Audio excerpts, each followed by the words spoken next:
So this HOA president literally kicks down my cabin door right when I'm having a beer with the state's attorney general. She just committed 6 felonies in front of the one person in America who could throw her ass in prison. I'm talking full-on wood splintering, designer heels clicking on broken glass, the whole 9 yards. This woman in her $1,000 blazer, reeking of that aggressive perfume that probably costs more than my truck payment, storms into my grandfather's cabin screaming about violations and jurisdiction like she owns the place. Zero clue who she just barged in on. Zero clue she's live streaming her own arrest warrant to 3,000 followers.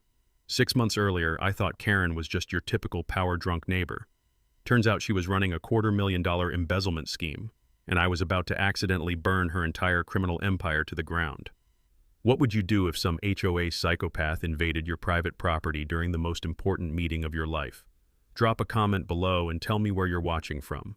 I guarantee half of you have dealt with these neighborhood dictators before. Let me back up and tell you how this whole nightmare started. 6 months ago, life was pretty damn good. My name's Marcus Henley, I'm 52, and after 30 years of crawling through muddy trenches installing power grids across 3 counties, I'd finally earned my retirement.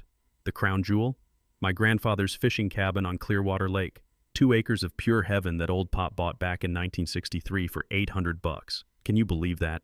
$800 for lakefront property that's now worth more than most people's houses. This wasn't some fancy McMansion, mind you.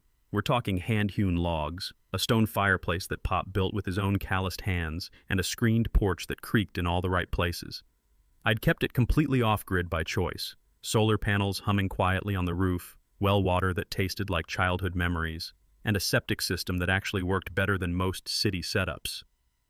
The morning mist rising off the lake each day reminded me why Pop chose this spot. He used to say the land picks you, not the other way around. Smart man. He also used to say, Marcus, when someone wants your land real bad, find out why, because it's usually worth more than they're telling you. Then she showed up. Delilah Cromwell, though everyone just called her that HOA psycho, rolled into our peaceful lake community like a tornado in designer clothing. 58 years old, fresh from some California subdivision where apparently being neighborhood dictator was a full-time career. She drove this pearl-white Escalade with vanity plates that read Rule 1, I kid you not, and wore her HOA president badge on her blazer like it was a sheriff's star. The woman had one mission in life: transform our rustic lakefront into what she called an upscale resort community. But here's what I didn't know then. 3 elderly couples had already sold their cabins to interested buyers within 2 months of her arrival. Funny coincidence, right? Her first act of war came on a Tuesday morning. I'm sitting on Pop's porch, drinking coffee and watching a pair of loons teach their babies to dive, when I hear these sharp clicking sounds on my wooden dock. Designer heels. At 7 a.m., on my private property. 10 minutes later, she's taping this official-looking notice to my screen door. Violation citation. Unsightly dock structure damaging community property values. Fine, $500. Compliance required within 72 hours or daily penalties will accrue. I had to read it twice. My weathered dock, the same one Pop and I had reinforced together when I was 12, was apparently an eyesore threatening the entire neighborhood's real estate market. Being a reasonable guy, I walked over to explain that my property actually predates the HOA by about 40 years. You know what she said to me? Standing there in my own driveway, hands on her hips like she owned the place. Everyone on this lake answers to me, sweetie. Ask the Hendersons how well fighting me worked out for them. The Hendersons. My elderly neighbors who'd mysteriously decided to downsize last month after living here for 23 years. The pieces weren't clicking yet, but something cold settled in my stomach. That's when she started her photography session, circling my cabin like a real estate appraiser, snapping pictures of my solar panels, my vegetable garden, even my grandfather's hand-carved porch railings. The smell of her chemical air freshener wafting from that idling Escalade made me want to gag. By the end of the week, I had 3 more citations. Each one came with escalating fines. Each one made it crystal clear that Delilah Cromwell had declared war on everything my family had built on this land. I figured I was dealing with your typical power-tripping neighbor. Annoying, sure, but manageable.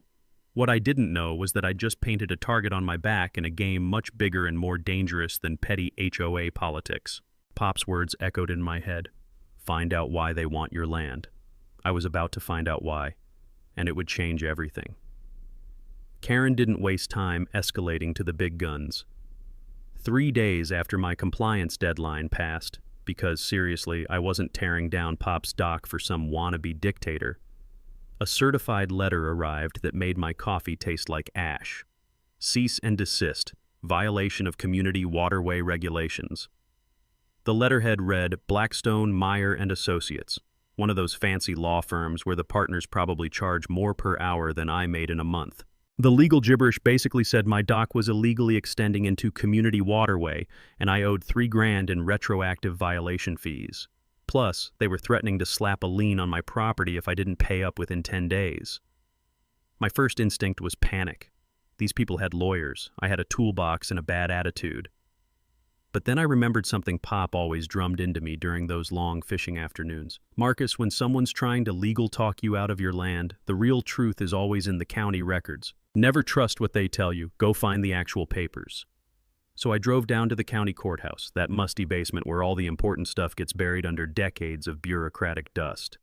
The clerk, a sweet lady named Betty who remembered Pop from his fishing tournament days, helped me pull the original property surveys. I'd learned this trick from my union days. Always check the source documents before some suit tries to buffalo you with fancy letterhead.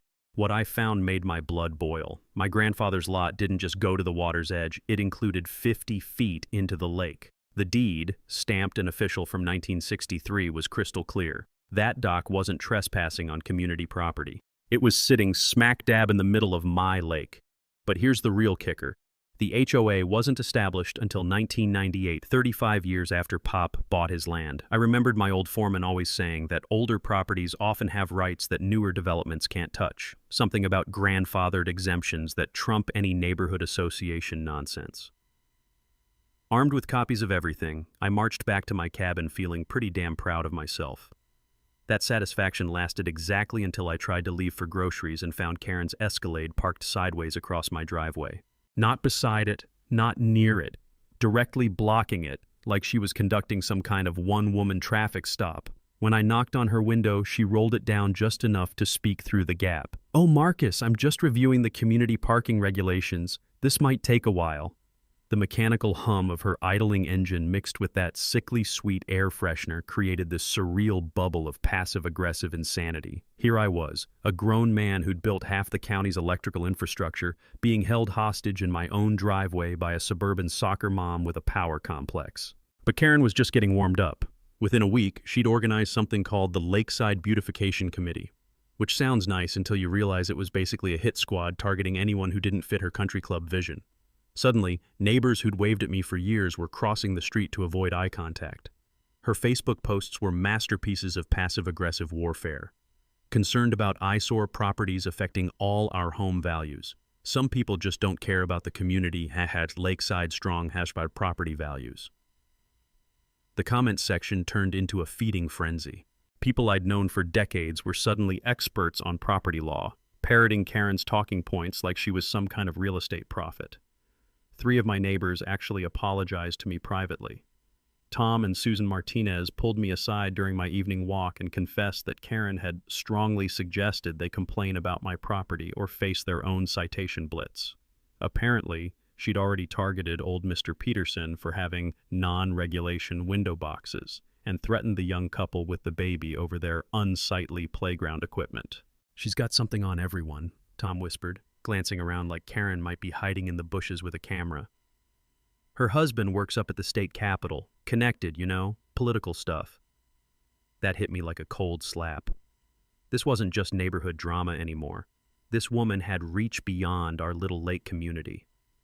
That night, I found orange spray paint covering my mailbox, bright, aggressive strokes that spelled out "comply or leave." My security camera, solar-powered and hidden behind a pine tree, caught everything, including Karen's license plate as she drove away at 2:30 a.m. When I called the sheriff's office the next morning, guess who showed up? Deputy Chad Cromwell, Karen's nephew.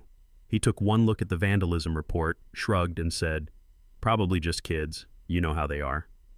The rough texture of that spray paint under my fingers as I tried to scrub it off felt like sandpaper against my soul. Pop used to say, "Sometimes you need bigger guns for a bigger fight. Time to find some bigger guns." Karen's next move came disguised as civic duty. which somehow made it even more infuriating. She'd figured out that direct confrontation wasn't working, so she decided to weaponize the entire county bureaucracy against me. It started with a polite knock on my door from Building Inspector Dale Morrison, a guy I'd actually worked with on several projects over the years. The awkward look on his face told me everything I needed to know before he even opened his mouth. "Marcus, I'm real sorry about this, but I got a complaint about unpermitted structures on your property. You know I have to follow up on these things." 3 hours later, Dale had crawled through every inch of my cabin with his clipboard and measuring tape. His conclusion? Everything was not only up to code, but actually exceeded current safety standards. Pop might have been old school, but he'd built things to last.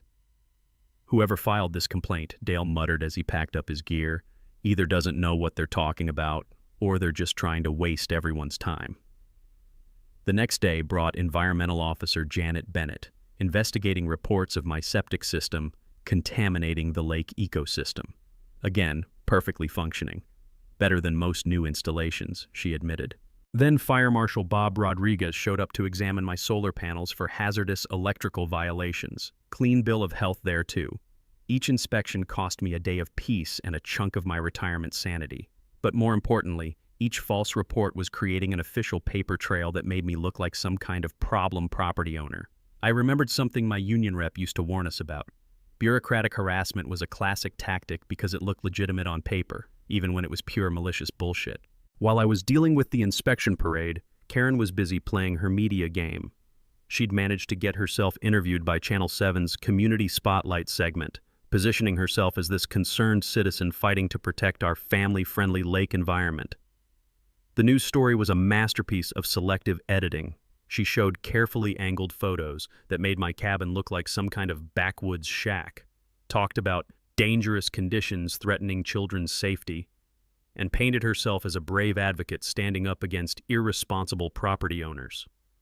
What really got my blood boiling was watching her stand on my dock, the one she claimed was illegally trespassing, while she delivered her concerned citizen performance for the cameras. The crisp sound of my phone buzzing with angry texts from neighbors who'd seen the story felt like machine gun fire. Half the lake community now thought I was some kind of environmental menace. But here's where Karen made her first real mistake. She got greedy. My old buddy Jake Martinez from the electricians union called me up after seeing the news story.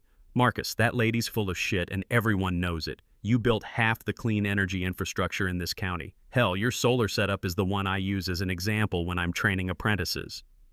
Within 2 days, Jake had organized a parade of my former coworkers to drive by and inspect my property. Turns out having 20 master electricians publicly vouch for your work tends to shut down the hazardous installation narrative pretty quick. That's when things started getting interesting. My lawyer buddy Chuck Davis, we'd gone to high school together, stopped by for a beer and mentioned something that made my ears perk up. "You know, Marcus, the Attorney General's office has been investigating HOA corruption cases across the state. Several communities reporting similar harassment patterns to what you're describing." "What kind of patterns?" I asked, though I was pretty sure I already knew the answer. "Elderly homeowners getting hit with frivolous citations, property values artificially driven down, mysterious buyers swooping in with cash offers. Ring any bells?" It rang every damn bell I had. Chuck explained that these schemes usually involved someone with political connections providing cover while the harassment campaign drove out longtime residents. The properties would then get flipped to developers for massive profits. "The AG's office is looking for witnesses," Chuck continued.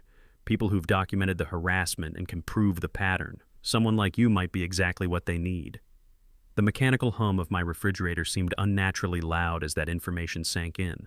Karen wasn't just some power-drunk neighbor. She was potentially part of something much bigger and more systematic.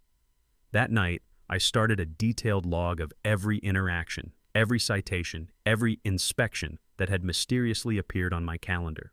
I also started researching Karen's background more carefully. Turns out her husband, Robert Cromwell, wasn't just some minor state employee. He was the Democratic Party treasurer, a position that gave him access to development plans, zoning changes, and political favors across multiple counties. The smell of fresh coffee mixing with morning lake air usually calmed me down, but now it just reminded me how much I had to lose. This wasn't about HOA fees anymore. This was about whether I'd be the next victim in someone else's get-rich-quick scheme.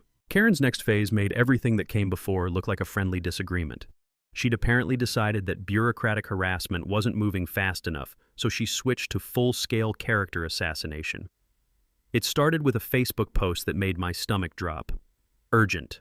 Safety concerns about aggressive behavior from lakefront resident. Please keep your children away from the Eastern Shore area. We'll be filing for protective measures. Lakeside safety. Protect our kids. Aggressive behavior. Me. The guy who helped organize the annual kids fishing derby for 15 years running. Within hours, that post had been shared 43 times. The comments section turned into a digital lynch mob of people who'd never even met me, all convinced I was some kind of dangerous lunatic based on Karen's carefully crafted victim narrative. I always thought something was off about that man. Heard he threatened an HOA board member. Thank God we have brave people like Delilah looking out for us. The really sick part? Half these comments came from profiles with generic stock photos, the kind of fake accounts that political operatives use to amplify their messaging. Karen wasn't just spreading lies, she was orchestrating a professional smear campaign. 2 days later, she filed for a restraining order.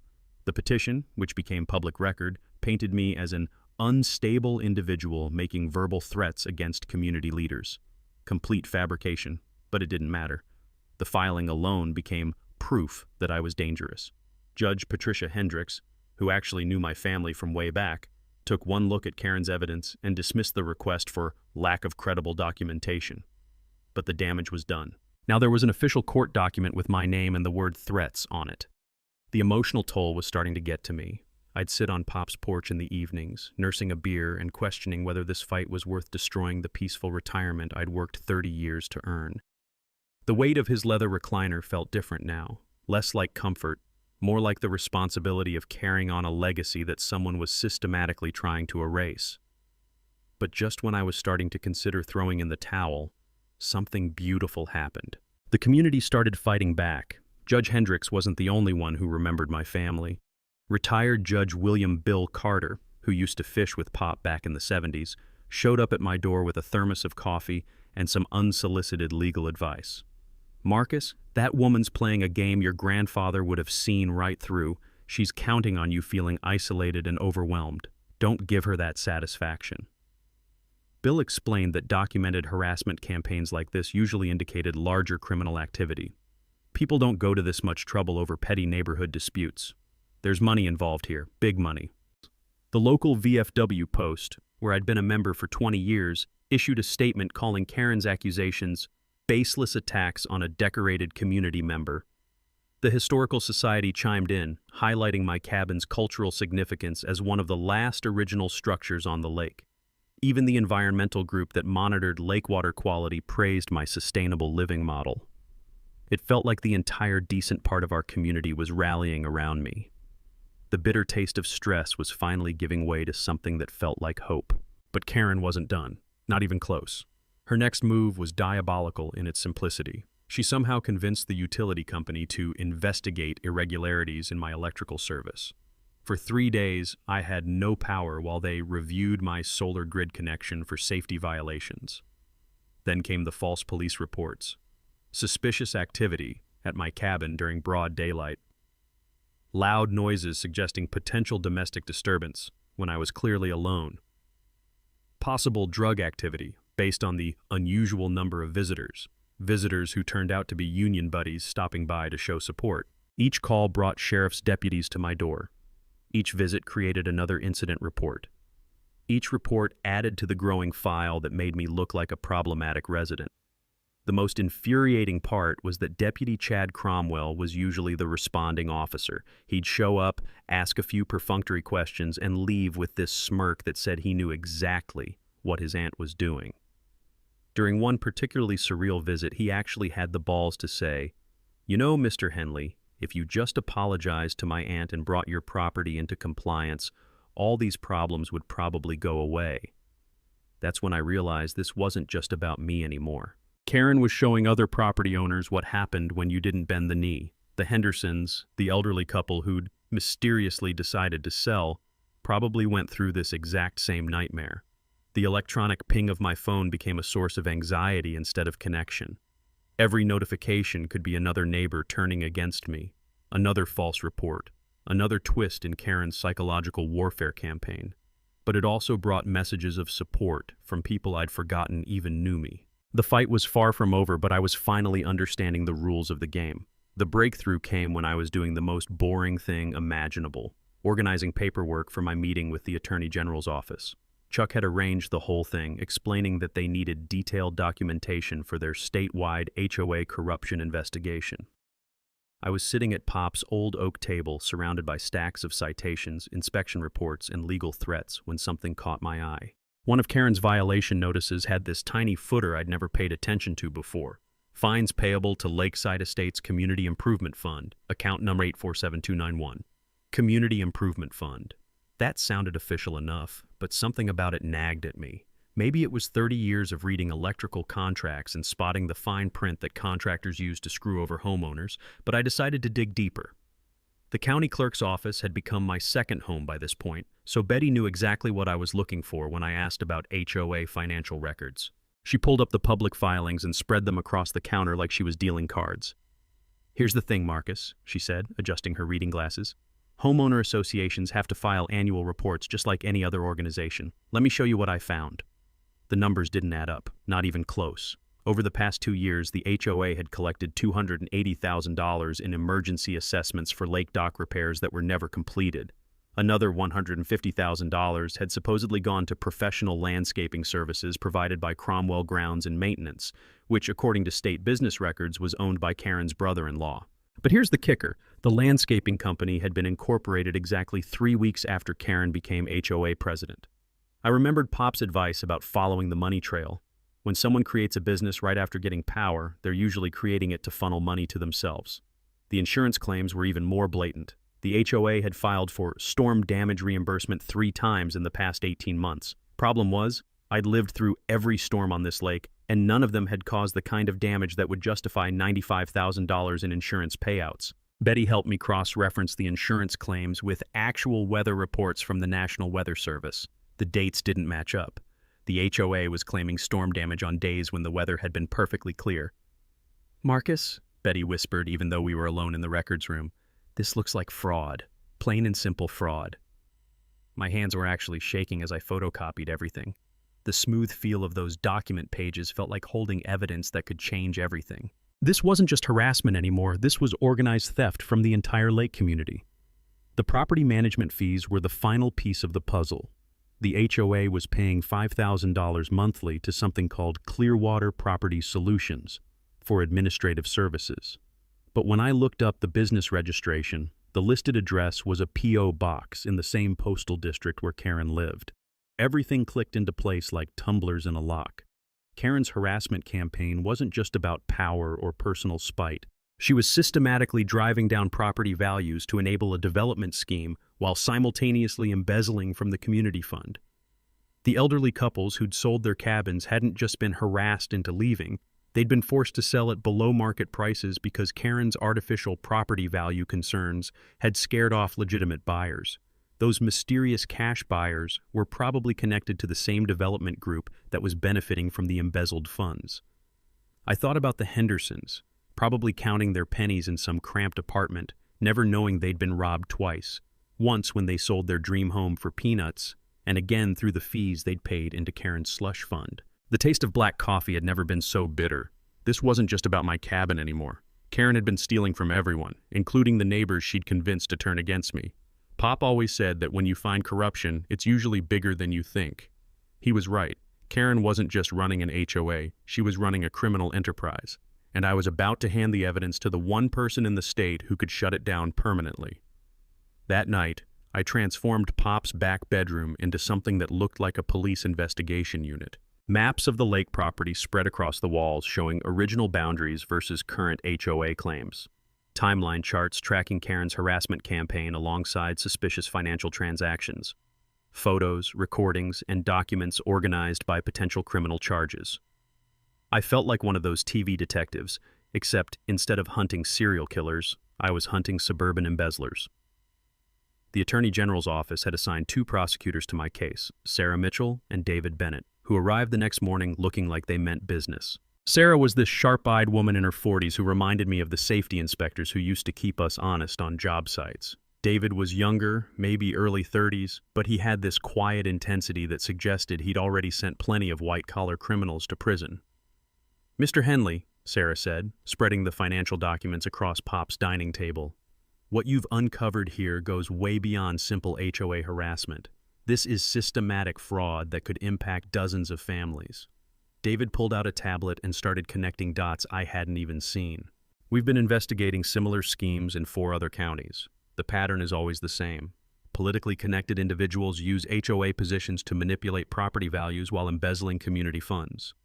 That's when they told me about the FBI involvement. Agent Rebecca Torres from the White Collar Crime Unit had been tracking development fraud across the region. Apparently, my documentation was the missing piece that could tie together multiple ongoing investigations. "The beauty of financial crimes," Agent Torres explained during our video call, "is that everything leaves a paper trail. Your HOA records show classic money laundering, fake invoices, shell companies, insurance fraud. But we need more than just documents. We need witnesses and recorded evidence of ongoing criminal activity." Chuck, my lawyer buddy, had been working behind the scenes too. He'd connected with 17 other lakefront families who'd experienced similar harassment. When we gathered them at the VFW hall, their stories painted a picture that made my blood boil. The Thompsons had paid $8,000 in bogus violation fines before selling their cabin for 30% below market value. The Garcias had been hit with emergency assessments totaling $12,000 for lake improvements that never materialized. Old Mrs. Patterson had been so intimidated by Karen's legal threats that she'd moved in with her daughter in Florida, abandoning the home where she'd lived for 43 years. Every story followed the same playbook: escalating harassment, manufactured violations, pressure to sell. And every family had contributed to that community improvement fund that was really just Karen's personal piggy bank. "Here's what most people don't understand about HOA fraud," explained retired accountant Frank Weber, who'd volunteered to help analyze the financial records. "Homeowner associations are required to file Form 1120 tax returns annually if they meet certain income thresholds. Legitimate organizations file religiously. Corrupt ones usually don't, because honest accounting would expose their theft." Frank had discovered that our HOA hadn't filed proper tax returns in over 2 years, despite collecting hundreds of thousands in fees and assessments. That single fact could trigger federal tax evasion charges on top of everything else. The technical strategy session felt like planning a military operation. We had financial evidence, witness testimony, recorded harassment, and documented fraud. But Agent Torres wanted something bigger. She wanted to catch Karen in the act of actively committing crimes. "The best way to build an airtight case," she explained, "is to create a situation where the suspect's criminal behavior is captured by law enforcement in real time. We need her to incriminate herself on camera." That's when Chuck suggested the perfect setup. "The Attorney General has been looking for an opportunity to announce new HOA reform legislation. What if she held that announcement at Marcus's cabin? It's symbolically perfect, protecting homeowner rights in the exact location where those rights were violated." Sarah's eyes lit up. "And if Karen's pattern holds, she'll absolutely try to disrupt any suspicious activity at Marcus's property. Her need to control the situation will override her common sense." We spent the next week preparing for what Agent Torres called a controlled confrontation scenario. Professional recording equipment hidden throughout my cabin, undercover officers positioned around the lake. Multiple law enforcement agencies coordinated for rapid response. The community coalition had grown too. Local media was alerted to potential breaking news.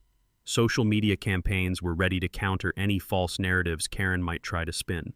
Support networks were activated for the post-confrontation period. My old union training kicked in. When you're planning a complex job, you prepare for every possible scenario and always have backup systems. We had backup plans for the backup plans. The trap was set. Karen's pattern of behavior was so predictable that we could practically script her next move. All we had to do was wait for her to kick down the door, literally. Karen must have sensed the walls closing in, because her behavior went from calculated harassment to full-blown sabotage.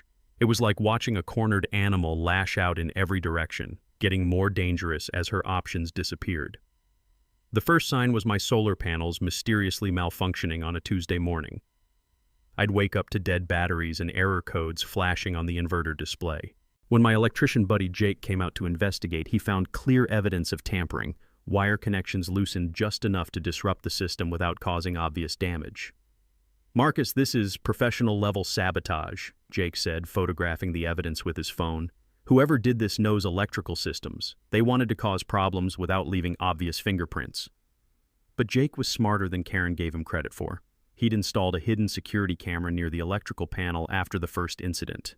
2 nights later, we caught her red-handed, creeping around my property at 3 a.m. with a screwdriver and wire cutters. The footage was crystal clear. Karen Cromwell, HOA president and upstanding community member, vandalizing private property under cover of darkness. The acrid smell of her cigarette smoke lingered in the morning air, mixing with the pine scent that usually made me feel peaceful. Next came my boat dock. I'd gone into town for groceries and returned to find my boat drifting halfway across the lake. The heavy-duty chains I'd used to secure it had been cut with bolt cutters.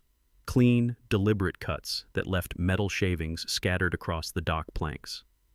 That boat had been Pop's pride and joy, a 1978 bass boat that still ran like a dream. Finding it bumping against the opposite shore, its hull scratched from the rocks, felt like someone had desecrated his grave.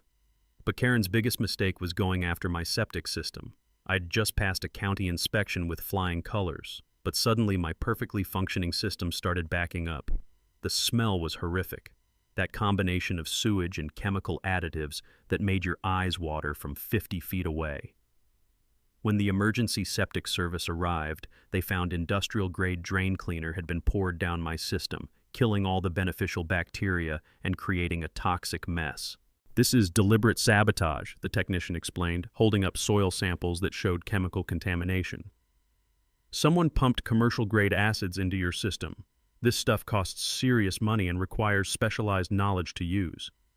The repair bill was $3,200.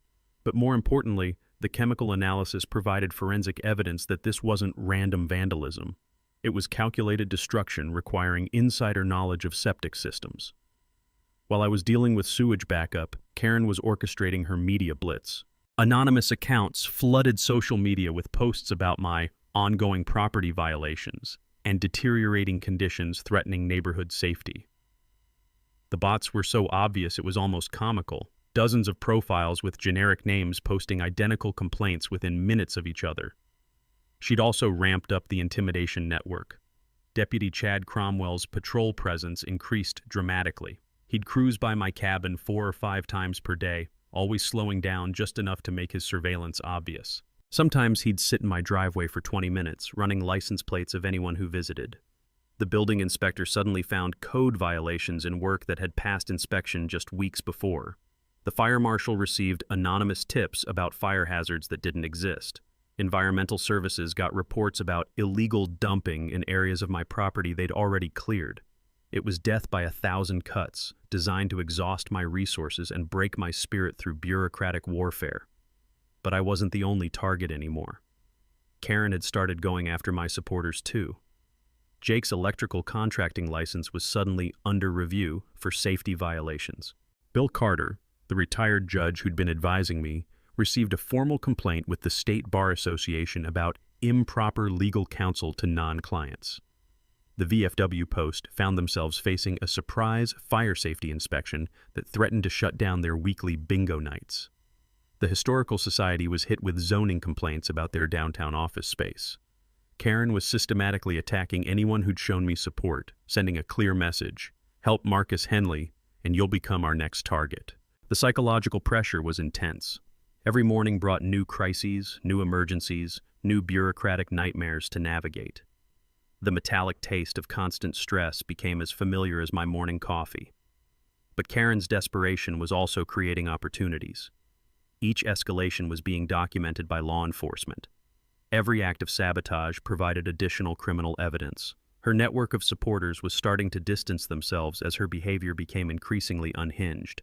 The Attorney General's office was watching everything, building an airtight case while Karen dug her hole deeper with every vengeful act. Agent Torres called it textbook criminal escalation. When perpetrators feel cornered, they often make increasingly reckless decisions that provide prosecutors with the evidence they need for conviction. Karen was walking straight into our trap, one sabotaged solar panel at a time. Karen's final play was so audacious it almost worked. She'd figured out through her husband's political connections that I wasn't just meeting with some random state official. I was meeting with Attorney General Patricia Williamson herself. And instead of backing down, Karen decided to go nuclear. Her plan was brilliant in its twisted logic. She would position herself as the victim of a political conspiracy, claiming that the state's top prosecutor was targeting her family for partisan reasons. If she could record herself confronting government corruption at my cabin, she could flip the entire narrative and paint herself as a brave whistleblower standing up to abuse of power. The first sign of her new strategy came through social media. She'd reached out to Government Accountability Watch, one of those blogger networks that amplifies stories about bureaucratic overreach. Her pitch was perfect. Small-town HOA president being persecuted by big government because her husband worked for the opposing political party.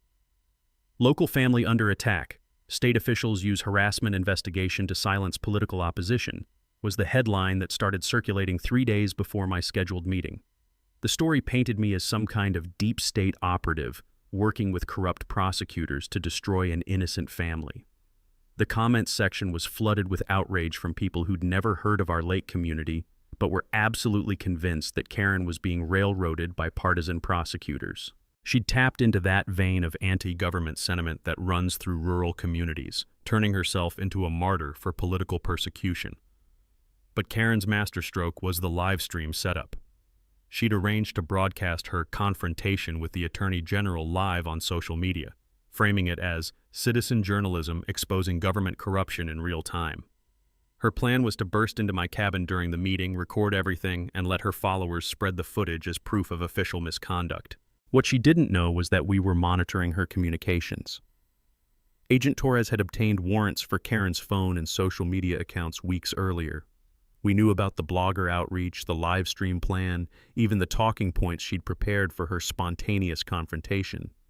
"It's actually perfect," Agent Torres explained during our final coordination meeting. "She's going to commit multiple felonies on live video while providing us with a real-time confession of her motives. We couldn't have scripted it better." The irony was delicious. Karen thought she was setting a trap for us, but she was actually walking into the most thoroughly documented arrest in HOA history. Her support network was crumbling too, but she was too obsessed to notice. The other HOA board members had quietly distanced themselves once the financial irregularities became obvious. Her husband was facing his own ethics investigation and couldn't provide political cover anymore.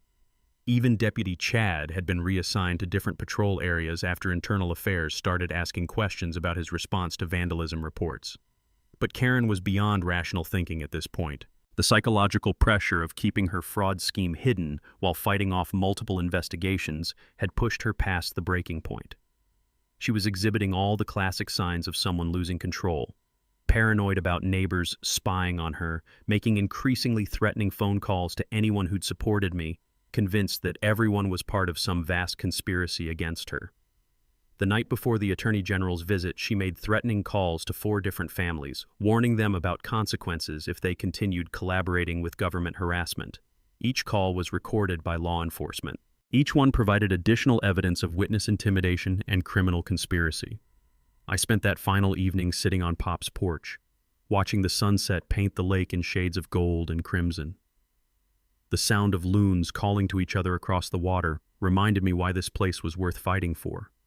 Tomorrow would determine whether I'd be able to enjoy peaceful evenings like this for the rest of my retirement, or whether I'd spend my golden years battling Karen's appeals from federal prison. The cabin felt different that night, not just because of the hidden cameras and recording equipment, but because it had become the center of something much bigger than my personal property dispute. This was about whether small-time criminals with political connections could terrorize entire communities without consequences. I pulled out Pop's worn leather Bible and read the passage he'd underlined about David facing Goliath. He'd written in the margin, "Sometimes the little guy wins because he's fighting for something bigger than himself." The morning would bring Karen's final desperate gambit. She'd storm through that door thinking she was about to destroy her enemies, never realizing she was about to destroy herself. The stage was set. The cameras were rolling. Law enforcement was in position. All we had to do was wait for Karen to provide the grand finale to her own criminal career. The taste of anticipation mixed with morning coffee had never been so sweet. Attorney General Patricia Williamson was nothing like I'd expected. Instead of some intimidating political figure, She was this down-to-earth woman in her 50s who reminded me of my old high school principal, tough but fair, with eyes that missed nothing. She'd arrived at my cabin at exactly 9 a.m., carrying a thermos of coffee and a briefcase full of evidence that would change everything. "Mr. Henley," she said, settling into Pop's old recliner like she belonged there, "your documentation has helped us build cases against HOA corruption rings in 6 counties. What you've uncovered here isn't just local fraud. It's part of a statewide pattern of organized theft." We were deep in discussion about the criminal charges when we heard it. The distinctive roar of Karen's Escalade pulling into my driveway way too fast, gravel spraying everywhere like she was conducting some kind of high-speed chase. Car doors slammed, multiple voices shouting instructions about camera angles and audio levels.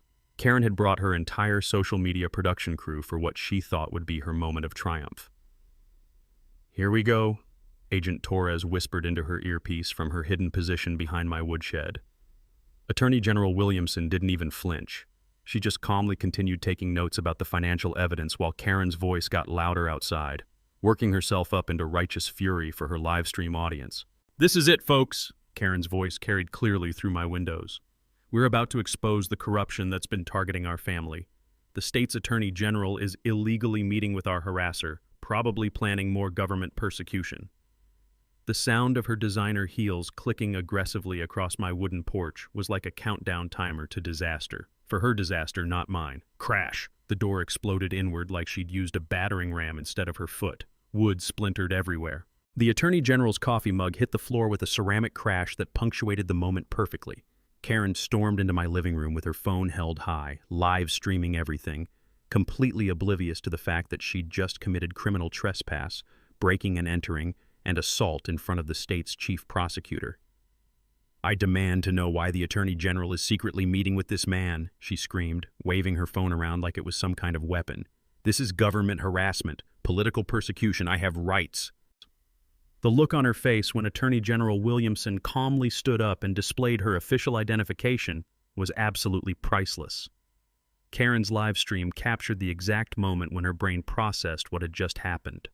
Total, frozen terror. "Mrs. Cromwell," the Attorney General said in that calm, professional tone that probably made hardened criminals wet themselves, "I am Patricia Williamson, Attorney General of this state. You have just committed multiple felonies in my presence, and your entire criminal performance is being recorded by both my office and your own social media broadcast." Karen's phone was still live streaming. Her followers were watching in real time as their heroic whistleblower turned into a babbling, incoherent mess. The comments section exploded with confusion and disbelief as people realized they'd been supporting a criminal who'd just self-destructed on camera. This is my community. I have jurisdiction here," Karen stammered, still somehow thinking her HOA badge gave her authority over state prosecutors.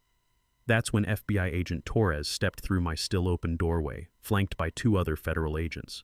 "Mrs. Cromwell, you're under arrest for fraud, extortion, witness intimidation, and criminal harassment. And thanks to your live stream, we have your confession broadcast to about 3,000 witnesses." The sound of handcuffs clicking shut echoed through my cabin like the closing of a book. Karen's phone clattered to the floor, still streaming her arrest to an audience that had shrunk from outraged supporters to horrified voyeurs watching a public meltdown. "Karen," I said, standing up from Pop's couch with a satisfied smile, "meet the state's Attorney General. She's been wanting to discuss your bookkeeping methods." The neighbors who'd been drawn by the commotion stood on my porch watching in stunned silence as the woman who'd terrorized our community for months was read her Miranda rights in my living room. Mrs. Patterson, who'd driven down from her daughter's place specifically for this moment, had tears streaming down her face. Sheriff Rodriguez arrived just in time for the perp walk. Karen stumbling in handcuffs past the same dock she'd tried to have demolished, past the same solar panels she'd claimed were hazardous, past the same cabin she'd called an eyesore. The pearl-white Escalade with its Rule 1 vanity plates was towed away as evidence in the fraud case. The live stream ended with Karen's voice echoing across the lake. "This isn't over. My husband will fix this. You don't know who you're dealing with." Actually, Karen, we knew exactly who we were dealing with. A criminal, and criminals go to prison. Watching Karen get sentenced 3 months later felt like Christmas morning. Federal Judge Michael Harrison didn't just throw the book at her. He launched the entire law library. 3 years in federal prison, $340,000 in restitution to defrauded homeowners, and a lifetime ban from serving on any HOA board in the United States. Her husband Robert wasn't far behind. The ethics investigation revealed he'd been using his position as Democratic Party treasurer to provide insider information about zoning changes and development plans. He resigned in disgrace and got 18 months for conspiracy and abuse of office. The HOA itself was dissolved faster than sugar in hot coffee. In its place, we formed the Clearwater Lake Volunteer Association. Emphasis on volunteer. No mandatory fees, no citation authority, no power-drunk presidents. Just neighbors working together to keep our little slice of paradise beautiful. My role in exposing the corruption scheme earned me something I never expected. Whistleblower compensation from the recovered fraud funds. Turns out, when you help the feds recover hundreds of thousands in stolen money, they're pretty generous with the rewards. That check for $45,000 felt like vindication for every sleepless night Karen had caused me. But the real victory was watching justice ripple outward. Attorney General Williamson used our case as the foundation for new state legislation that I still can't believe has my name on it. The Henley Act requires all HOAs to undergo annual independent financial audits and creates criminal penalties for harassment-based property manipulation schemes. 3 other counties used our evidence to prosecute similar fraud rings. Turns out, Karen's operation was part of a much larger network of politically connected criminals systematically robbing homeowners across rural communities. The FBI's final report identified over 24 related cases spanning 5 states. The families who'd been driven from their homes started coming back too. The Hendersons bought a beautiful new cabin 2 lots down from mine after their old property's fraudulent value concerns were legally voided. Mrs. Patterson moved back from Florida and threw a block party that lasted until sunrise. Property values didn't just recover, they soared. Turns out, when you remove the constant threat of harassment and fraudulent citations, people actually want to live in a peaceful lakefront community. Who would have thought? The transformation went beyond legal victories. Our little lake became a model for sustainable community living. My off-grid cabin, once Karen's target for eyesore citations, now hosts monthly tours for people interested in solar power and environmental stewardship. The State Environmental Agency featured us in their Renewable Energy Showcase program. I established the Pops Legacy Scholarship, using part of my whistleblower compensation. $500 grants for kids entering trade school programs. Pop always believed that working with your hands was the foundation of an honest life. Seemed fitting to help the next generation learn those same values. The annual Clearwater Lake Festival has become a regional attraction, raising money for veterans' housing assistance programs. Last year, we brought in enough to fund 3 tiny home projects for homeless vets.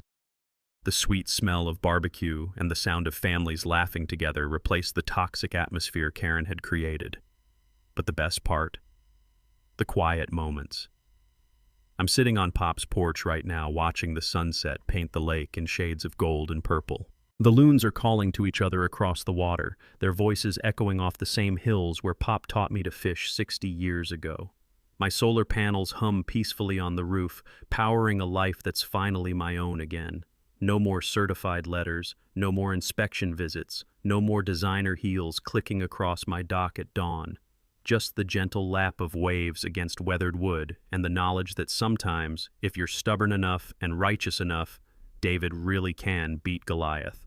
The documentary crew from Netflix finished filming here last month. HOA Hell: How One Man Took Down a Criminal Empire premieres next spring. They paid me enough to add a guest cabin where other harassment victims can stay while fighting their own battles. Because Karen wasn't unique.